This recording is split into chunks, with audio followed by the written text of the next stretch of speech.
హల్లెలూయా! దేవునికి స్తోత్రం. మీకందరికీ కూడా నా యొక్క శుభావందనాలు తెలియజేస్తున్నాను. ప్రియ దేవుని సంగమా, ప్రతిదినము దేవుని యొక్క వాక్యము ధ్యానించుట ఎంతో మంచిది. వాక్యమును నిర్లక్ష్యంగా చదవక, వాక్యమును బహు జాగ్రత్తగా ఒక పొల్లు కూడా మిస్ కాకుండా దేవుని యొక్క వాక్యమును చదవాలి. వాక్యమును చదివి, విని, గ్రహించిన దాన్ని పాటించడం అనేది ఎంతో ధన్యతను తీసుకొని వస్తుంది కనుక వాక్యమును నిర్లక్ష్యం చేయకుండా వాక్యమును వినేటప్పుడు బైబిల్ గ్రంథం తీసి ఆ రెఫరెన్స్ను చదివి ఆ రెఫరెన్స్ను మళ్ళీ చదువుకొని అప్పుడు వింటా ఉంటే అప్పుడు మీరు గ్రహించగలుగుతారు ఏం చెప్పినారు అని. హల్లెలూయా! దేవునికి స్తోత్రం. ఈరోజు దేవుని యొక్క వాక్యంను మనం ధ్యానించుకున్నాము. సంఖ్యాకాండము 23వ అధ్యాయము 9వ వాక్యము. సంఖ్యాకాండము 23వ అధ్యాయము 9వ వాక్యము. మెట్టల శిఖరము నుండి అతని చూచుచున్నాను, కొండల నుండి అతని కనుగొనుచున్నాను. ఇదిగో ఆ జనము ఒంటిగా నివసించును, జనములలో లెక్కింపబడదు. హల్లెలూయా! దేవునికి స్తోత్రం. ఏ జనమును గురించి చెప్తున్నారు ఇక్కడ అంటే ఇశ్రాయేలు జనమును గురించి, ఇశ్రాయేలు జనాంగమును గురించి బిలాము చెప్తా ఉన్నాడు. బిలాము అనేటువంటి వ్యక్తి ఒక ప్రవక్త. అయితే ఈ యొక్క ప్రవక్త అంటే ఈయన ఏది పలుకుతే అది జరిగేటువంటి రీతిలో ఆయనకు ఉండింది. అయితే బాలాక్ అనే రాజు బిలాము దగ్గరికి వెళ్ళి, ఇదిగో నా యొక్క దేశంలోనికి, నా దేశం యొక్క పొలిమేరల దగ్గరికి ఇట్లా ఒక జనాంగం వచ్చింది, ఆ జనాంగమును నువ్వు శపించాలి అని ఆ యొక్క బాలాకు రాజు బిలాము దగ్గరికి పోయి అడుగుతాడు. నువ్వు పలికినది అవుతుంది కనుక నువ్వు శపించే మాటను పలకాలి అని పోయి ఈ యొక్క బాలాకు రాజు బిలామును అడుగుతాడు. అప్పుడు ఈ యొక్క బిలాము వాళ్ళను చూచి, వాళ్ళను తేరిపార చూసి, వాళ్ళ విషయము, ఎవరి విషయము, ఇశ్రాయేలీల గురించి మాట్లాడుతూ ఉన్నాడు ఇక్కడ. సంఖ్యాకాండం 23వ అధ్యాయం 8వ వచనంలో మనం చూసినట్లయితే, ఏమని శపించగలను, దేవుడు శపించలేదే, ఏమని భయపెట్టగలను, దేవుడు భయపెట్టలేదే. హల్లెలూయా! నోటితో పలుకుతే జరుగుతాయని రాజే పోయి అడుక్కుంటున్నాడు, వారిని నీ నోటితో శపించాడు. కానీ ఆ యొక్క బిలాం ప్రవక్త అంటాడు, ఏమని శపించాలి, దేవుడు శపించలేదు కదా, ఏమని భయపెట్టాలి, దేవుడు భయపెట్టలేదు కదా, కనుక నేను కూడా శపించలేను, నేను కూడా భయపెట్టలేను అని తెలియజేస్తూ ఇశ్రాయేలీల గురించి చెప్తా ఉన్నాడు. ఆ జనము ఒంటిగా నివసించును, ఒంటరిగా నివసించును, ఆ జనము ప్రత్యేకంగా నివసించును, ఆ జనమునకు భయం లేదు. ఎందుకు అంటే ఆ జనము చుట్టూ ఆ జనమే దేవుని యొక్క జనము గనక ఆ జనము భయపడదు. దేవుడు వారిని శపించలేదు, దేవుని ప్రజలు గనక. దేవుడు వారిని భయపెట్టలేదు, వాళ్ళు దేవుని పిల్లలు గనక. ఇక దేవుని పిల్లలుగా ఉన్నటువంటి, దేవుని వారుగా ఉన్నటువంటి ఈ యొక్క ఇశ్రాయేలీలు ఎలా ఉన్నారు అంటే ప్రత్యేకంగా ఒంటరిగా బ్రతుకుతా ఉన్నారంట, ఒంటరిగా నివసిస్తా ఉన్నారు. ఎందుకు అట్లా ఒంటరిగా నివసించాలి, అందరితో కలిసి ఉండొచ్చు కదా, ఒంటరిగా ఉండటము, ప్రత్యేకంగా ఉండటము దేనికి సాదృశ్యం? అపోస్తుల కార్యములు 2వ అధ్యాయము 40వ వాక్యమును మనం చదివినట్లయితే, అపోస్తుల కార్యములు 2వ అధ్యాయము 40వ వాక్యం.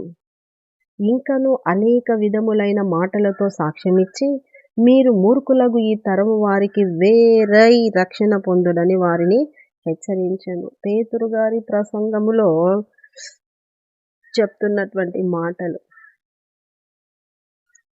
మారు మనసు పొంది పాప క్షమాపణ నిమిత్తం బాప్తిసం తీసుకొని పరిశుద్ధాత్మను పొందుకునేవారుగా మీరు ఎలా బ్రతకాలంట అంటే ప్రత్యేకంగా మూర్ఖులకు ఈ తరం వారికి అంటే పుట్నోట్లో ఏముందంటే వంకరైన ఈ తరం వారికి వేరై నీ వేరుపాటే నీ ప్రత్యేకతనే రక్షణకు ఒక గుర్తు. నీ యొక్క వేరుపాటు బ్రతుకు నీ యొక్క ప్రత్యేకమైన జీవితము నీకు రక్షణకు ఒక గుర్తుగా ఉంది. వాళ్ళలాగా ఆచారాలు వాళ్ళలాగా నీవు ఉండటం వాళ్ళలాగా నువ్వు ప్రవర్తించడం కాదు. వంకరైన ఈ జనానికి, లోక సంబంధమైన ఈ జనానికి, లోక అలవాట్లకు లోనైన జనానికి దూరంగా ప్రత్యేకంగా వేరై ఒంటరిగా అంటే భయం అవుతుంది. వాళ్ళు లేకపోతే మాకు జరగదేమో, వీళ్ళు రాకపోతే మా కార్యాలు ఆగిపోతాయేమో, వీళ్ళ వల్ల మాకేమైనా ఫ్యూచర్లో సహాయం ఉంటుందేమో, ఇప్పుడు వీళ్ళని నేను దూరం పెడితే ఎట్లా, రక్షింపబడినాను కాబట్టి ఇంకా కలుపుకోవాలి, ఇట్లయినా ఆత్మలను సంపాదిద్దామని అనుకుంటా ఉంటారు కొంతమంది. కానీ నీ ప్రత్యేకమైన బ్రతుకే నీ యొక్క ఒంటరిగా ప్రత్యేకంగా బ్రతకడమే దేవుడు కోరుకుంటా ఉన్నాడు. అందరిలో కలిసిపోవడంగా దేవుడే అంటున్నాడు. లేవియాకాండం 26 వాక్యంలో మనం చూసినట్లయితే, లేవియాకాండం 26 వాక్యం చూద్దాం రండి. 26 వాక్యం. యెహోవా అను నేను పరిశుద్ధుడను, మీరు నా వారయుండునట్లు అన్యజనులలో నుండి మిమ్మును వేరుపరిచితిని. హల్లెలూయా. నేను పరిశుద్ధులను, మీరు కూడా నా వారయుండునట్లు, మీరు కూడా పరిశుద్ధులై ఉండునట్లు, మీరు కూడా ప్రత్యేకంగా ఉండునట్లు, మీరు కూడా ఒంటరిగా ఉండునట్లు, మీరు కూడా వంకరైన జనానికి వేరై ఉండునట్లు నేనే మిమ్మును లోకము నుండి వేరుపరిచితిని, నేనే మిమ్మల్ని అన్యజనుల నుండి వేరుపరిచింది, నేనే మిమ్మల్ని వేరుగా పెట్టుకున్నాను, మిమ్మల్ని కలవకుండా నేనే పెట్టుకున్నాను అని దేవుడు చెప్తున్నాడు. హల్లెలూయా. ఒంటరిగా ప్రత్యేకంగా సంఘము ఉంటుందండి. సంఘము వధువు ఒక ప్రత్యేకమైన స్థితిలో ఉంటుంది. సంఘము వధువు ఏమంటారు గ్రీకులో అంటే ఎక్లేషియా, అంటే కాల్డ్ అవుట్, ప్రత్యేకమైనది.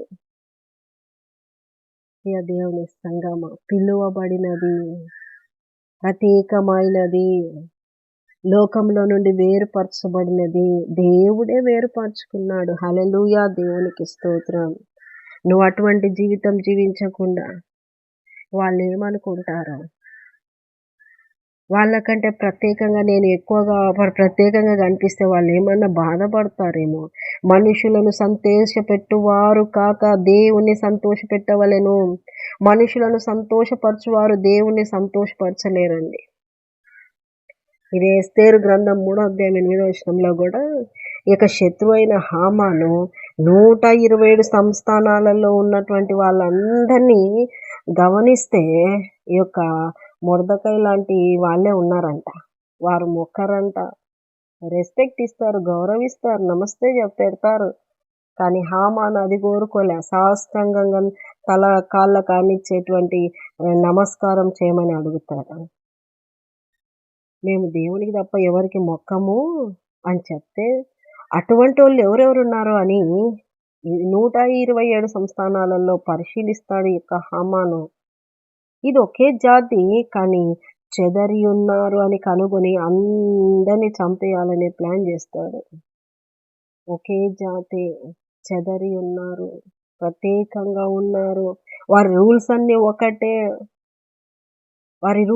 ఒక్కటే, వారు అంత దేవునికి ఇష్టంగా అనుకూలంగా వాక్యమునకు అనుకూలంగా బ్రతికేవారుగా ఉంటున్నారు. ఎక్కడన్నా ఉండండి క్రిస్టియన్, యేసయ్యను ఫాలో అయ్యే ప్రతి ఒక్కరు వాక్యమునకు అనుకూలంగా వాక్య ప్రకారంగా నడిచే వాళ్ళుగా ఉండాలి. ఒంటరిగా అయినా ప్రత్యేకంగా ఉన్న వాక్య ప్రకారం ఉన్నావా లేదో పరీక్షించుకో. కలుపుకోవాలా, కార్యాలు జరగవు, కలిసిపోవాలా కానీ మరి అట్లా మాట్లాడుకుంటే లోకంలో బతకలేము. ఇవన్నీ గూడా సాతాను అంటూ ఉంటాడనమాట. కానీ దేవుడి పిల్లలుగా బిలాము శపించనీకొచ్చినప్పుడు వారి గురించి అంటున్న మాటేంటంటే, ఒంటరిగా బ్రతుకుతా ఉన్నారు. ఒంటరిగా నివసిస్తున్నారు. వారికేం భయం లేదు. వారి దేవుడే వారికి కార్యాలు జరిగిస్తాడు. వాళ్ళ దేవుడే వాళ్ళకు తోడుంటాడు. వాళ్ళ దేవుడే వాళ్ళను నడిపిస్తాడు. వాళ్ళ దేవుడే వాళ్ళని రక్షిస్తాడు. వాళ్ళ దేవుడు సజీవుడు. హల్లెలూయా! వాళ్ళ దేవుడు వాళ్ళతో కూడా నడిచే దేవుడైంటున్నాడు. ఆ యొక్క విశ్వాసం, ఆ యొక్క ధైర్యమే విశ్వాసిగా నీకు గూడా ఉండాలి. ప్రియ దేవుని బిడ్డలారా, నిన్న నేడు ఏకరీతిగా ఉన్న దేవుడైంటున్నాడు. కనుక ఏదో భయాలు పెట్టుకొని లోకముతో కాంప్రమైజ్ అయ్యి, లోక స్నేహాలతో కాంప్రమైజ్ అయ్యి, లోకం వాళ్ళతో కలిసిపోయి నువ్వు బ్రతికినట్లయితే నువ్వు సంఘంలో లేవనే వాక్యం సెలవిస్తుంది. సంఘము పిలువబడినది, ప్రత్యేకమైనది.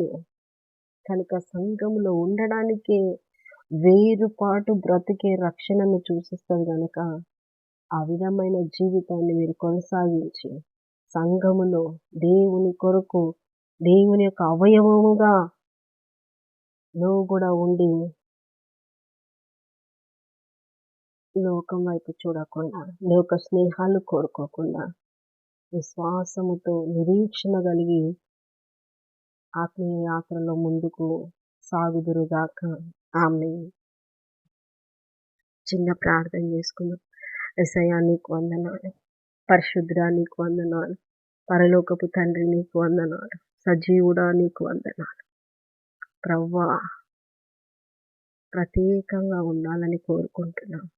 రక్షణ పొందుకున్నప్పటి నుండి, మారు మనసు పొందుకుని బాప్తిసం తీసుకున్నప్పటి నుండి అలవాట్లు, చూపులు, మాటలు, ప్రవర్తన ప్రతి విషయంలో వంకరైన తరానికి వేరుగా ప్రత్యేకంగా నువ్వు ఏర్పాటు చేసుకున్న బిడ్డలుగా జీవించినట్లు ప్రతి ఒక్క విషయంలో నీ వాక్యమునకు లోబడేటట్టుగా వింటున్న వారి జీవితాల్లో కార్యము జరుగునట్లు సహాయము చేయమని ప్రతి ఒక్కరిని నాయన నీ కృపలో భద్రపరిచి బలపరిచి ఆత్మల వర్ధిల్ల చేయమని యేసు పరిశుద్ధ నామములో అడుగుతున్నాం మా తండ్రి. ఆమేన్, ఆమేన్, ఆమేన్. యేసు రక్తమే జయం, శిలువ రక్తమే జయం. యేసు నామానికి సంపూర్ణ విజయం కలుగును గాక. ఆమేన్, ఆమేన్, ఆమేన్. Good morning. Praise the Lord. దేవుడు మిమ్మల్ని దీవించును గాక. ఆమేన్.